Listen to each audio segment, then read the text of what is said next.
എല്ലാ കൂട്ടുകാർക്കും നമസ്കാരം. നമ്മുടെ ഈ ആഴ്ചയിലെ രണ്ടാമത്തെ ചോദ്യം ഇതാണ്. ഏകദേശം 10 വർഷങ്ങൾക്ക് മുമ്പ്, അതായത് 2000-ൻ്റെ നോട്ട് നിരോധിക്കുന്നതിന് മുമ്പുള്ള ഒരു സംഭവമാണ് പറയുന്നത്.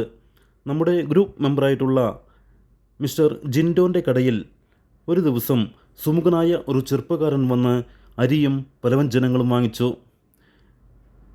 എത്ര രൂപയായി എന്ന് ചോദിച്ചപ്പോൾ ജിൻഡോ പറഞ്ഞു 450 രൂപ ആയി എന്ന് പറഞ്ഞു. ആ ചെറുപ്പക്കാരൻ ഉടൻ തന്നെ ഒരു 2000-ൻ്റെ നോട്ട് എടുത്തു കൊടുത്തു. 2000-ൻ്റെ നോട്ടിന് ചേഞ്ച് ഇല്ലാത്തതിനാൽ ജിൻഡോ തൊട്ടടുത്ത കടയിൽ ജേക്കബ് ചേട്ടൻ്റെ കടയിൽ പോയി 2000-ന് ചേഞ്ച് വാങ്ങി വന്നു.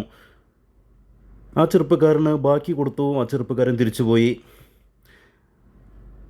അതിനുശേഷം കുറച്ച് കഴിഞ്ഞപ്പോൾ ജേക്കബ് ചേട്ടൻ വന്ന് പറഞ്ഞു, ജിൻഡോ തന്ന 2000-ൻ്റെ നോട്ട് കള്ളനോട്ടായിരുന്നു എന്ന് പറഞ്ഞു. ജിൻഡോ ആ നോട്ട് സൂക്ഷ്മമായി പരിശോധിച്ചപ്പോൾ അത് കള്ളനോട്ടാണ് എന്ന് മനസ്സിലായി. ജിൻഡോ ആ കള്ളനോട്ട് കത്തിച്ചു കളഞ്ഞു. ജേക്കബ് ചേട്ടന് വേറെ ഒരു 2000 രൂപ ജിൻഡോ കൊടുത്തു. ജിൻഡോ കടയിൽ വന്ന് എത്ര രൂപ നഷ്ടമായി തനിക്ക് എന്ന് ആലോചിച്ചു.